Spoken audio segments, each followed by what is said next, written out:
उत्तराखंडमध्ये अखेर uniform civil code म्हणजेच समान नागरी कायदा लागू करण्यात आलाय. उत्तराखंड हे स्वतंत्र भारतातील पहिलं राज्य आहे जिथे हा कायदा लागू करण्यात आलाय. मागच्या अनेक दशकांपासून समान नागरी कायदा हा भारताच्या राजकारणात आणि समाजकारणात चर्चेचा विषय राहिला होता. देशाचे पंतप्रधान नरेंद्र मोदी यांनी वेळोवेळी या कायद्याची गरज अधोरेखित केली होती. उत्तराखंडचे मुख्यमंत्री पुष्कर सिंग धामी यांनी सत्तेत आल्यावर समान नागरी कायदा लागू करणार असल्याचं आश्वासन दिलं होतं. आपलं हेच वचन पूर्ण करत उत्तराखंड राज्याने परिवर्तनाला कौल दिलाय. नेमकं या कायद्याची पार्श्वभूमी आहे तरी काय? उत्तराखंडमध्ये हा कायदा कशा प्रकारे लागू करण्यात आलाय जाणून घेऊया आज या व्हिडिओच्या माध्यमातून. नमस्कार, मी मुकुल आव्हाड आणि कॅमेरावर आहेत आर्य मांजरेकर. महा MTV मध्ये आपलं स्वागत. आपला देश सर्वसमावेशक असावा, देशातील सर्व घटकांच्या अधिकारांचं रक्षण व्हावं, यासाठी समान नागरी कायद्यावर विचारविमर्श करण्यात आला होता. अखेर राज्यघटनेच्या 4थ्या भागात समान नागरी कायद्याला स्थान मिळालं. राज्य धोरणाची मार्गदर्शक तत्वे यातील कलम 44 नुसार राज्य भारताच्या संपूर्ण प्रदेशात नागरिकांसाठी समान नागरी संहिता सुरक्षित करण्याचा प्रयत्न करेल. म्हणजेच देशात समान नागरी कायदा असावा हे घटनाकर्त्यांचं स्पष्ट मत होतं. परंतु देश स्वतंत्र झाल्यावर सत्तेत आलेल्या पक्षाने याकडे लक्ष दिलं नाही. भर म्हणजे निवडणुकीत मतपेटींच्या राजकारणासाठी विशिष्ट धर्मियांचं लांगुल चालन करण्यात आलं. यामुळेच समान नागरी कायद्याचा विचार मागे पडत गेला. दुसऱ्या बाजूला भारतीय जनता पक्ष मात्र निर्मितीपासूनच समान नागरी कायद्याची अंमलबजावणी करण्यात यावी यासाठी आग्रह धरत होता. उत्तराखंडमध्ये हा कायदा कसा लागू करण्यात आला हे बघूया. 2022 साली उत्तराखंडच्या निवडणुका जिंकल्यानंतर मुख्यमंत्री पुष्कर सिंग धामी यांनी मंत्रिमंडळाच्या पहिल्याच बैठकीत समान नागरी कायद्यासाठी समिती स्थापन करण्याचा निर्णय घेतला. यासाठीच न्यायमूर्ती रंजना प्रकाश देसाई यांच्या नेतृत्वात समिती स्थापन करण्यात आली. या समितीने एकूण 4 खंडांमध्ये आपला अहवाल सादर केला.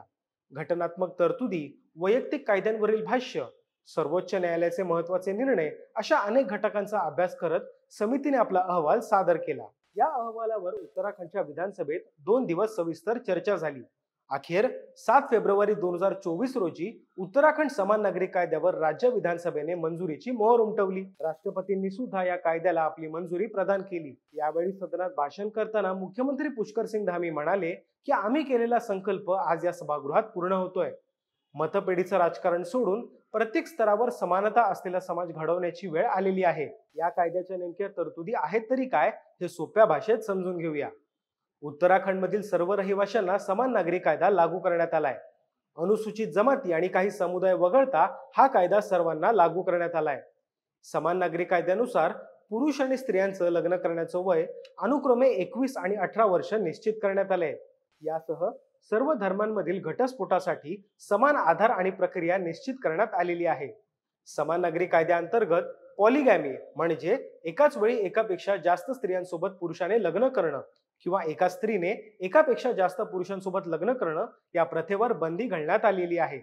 त्याचसोबत इस्लाम मधील निकाह हलाला या प्रथेवर सुद्धा सर्व समुदायांमध्ये बंदी घालण्यात आली आहे.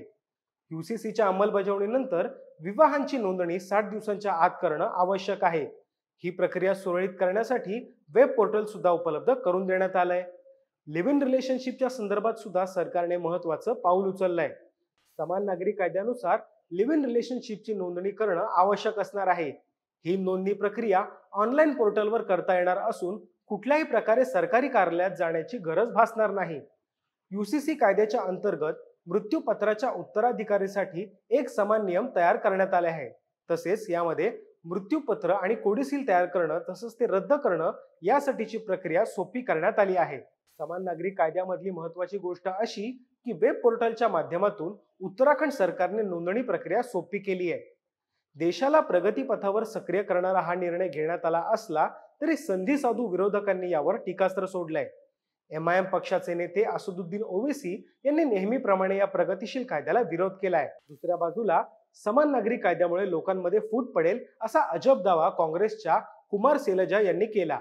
संविधान निर्मितीच्या वेळेसच जी गोष्ट अंमलात आणण्याचा विचार केला होता ती गोष्ट देशाच्या प्रगतीला बाधा कशी आणू शकेल?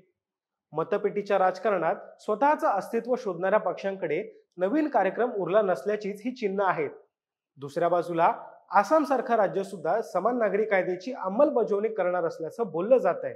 समान नागरी कायद्याला मिळालेला सकारात्मक प्रतिसाद बघता देशव्यापी समान नागरी संहितेकडे आपण लवकरच वाटचाल करू, यामध्ये शंका नाही. समान नागरी कायद्याच्या या अंमलबजावणीबद्दल तुम्हाला काय वाटतं हे मला कमेंट बॉक्समध्ये नक्की सांगा आणि महाएम टीव्हीच्या YouTube चॅनलला सबस्क्राईब करायला विसरू नका. धन्यवाद.